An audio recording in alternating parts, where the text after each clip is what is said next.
Quarta corsa, Piemo di Ubrica. Ancora 3 anni, stavolta sono femmine, non vincitrici di 2000 euro in carriera, 10 al via, 1 Chantal Gal, Vincenzo Piscuoglio dell'Annunziata, 2 Carai Cruz, Andrea Baveresi, 3 Cabiria Caos, Giuseppe Pistone, 4 Champagne Fior, Alessandro Fonte, 5 Cometellelle, Marco Basile, 6 Ciubù dei Greppi, Alessandro Dettoris, 7 Clelia dei Daltri, Maurizio Cheli, 8 Chris Allen, Roberto Biagini, 9 Cinzia, Antonio Di Nardo, 10 Callas Griff, Giorgio Cassani.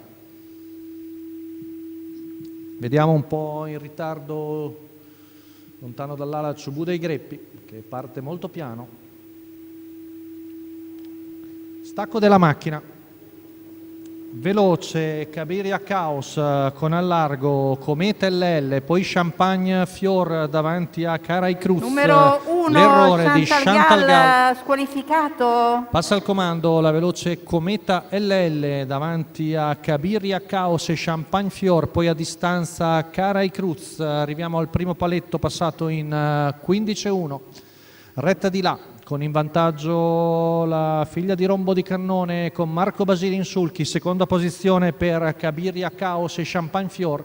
Hanno preso vantaggio queste tre da Carai Cruz, che cerca di riavvicinarsi e sta per essere infilata di dentro, ma la manovra non riesce. Torna alla corda Andrea Baveresi, intanto 400 in 31,6, sempre in vantaggio Cometa LL davanti a Cabiria Caos.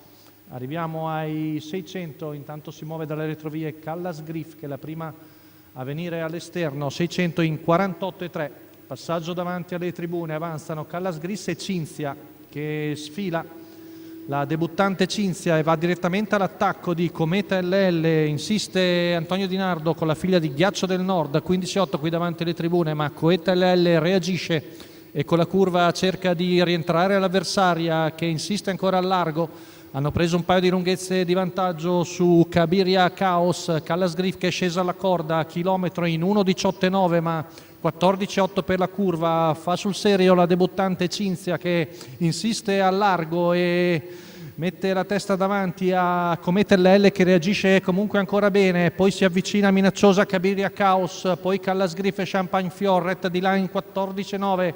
Siamo sull'ultima curva con Cinzia che insiste al largo, ma Cometa LL vende cara la pelle, si avvicina minacciosa ancora Cabiria Caos, poi Callas Griff, ultima curva passata in 15,5. L'errore di Cabiria Caos, retta d'arrivo con Cometa LL che cerca stoicamente di difendersi, ma ormai Cinzia partita vinta. Cinzia che viene a bagnare con una vittoria il suo debutto, mentre per il secondo posto sono vicine Cometa LL e Callas Griff, finita forte poi Champagne Fiore e Carai Cruz. 31 a chiudere, 1,17,7 la media al chilometro per Cinzia da Ghiaccio del Nord e Toulouse OM. Antonio Di Nardo in sulchi, Gennaro Casillo al training. Il doppio da trainer per Gennaro Casillo, la scuderia Spallina. Rivediamo questa interessante Cinzia che viene a debuttare con un percorso, soprattutto il secondo giro, tutto d'attacco, mentre Callas Griff, vediamo se ha battuto Cometa LL, sono molto vicine le due. Rivediamo un'altra volta il replay per capire meglio, perché sono veramente vicine. Sì, probabilmente secondo posto per Callas Griff su Cometa LL.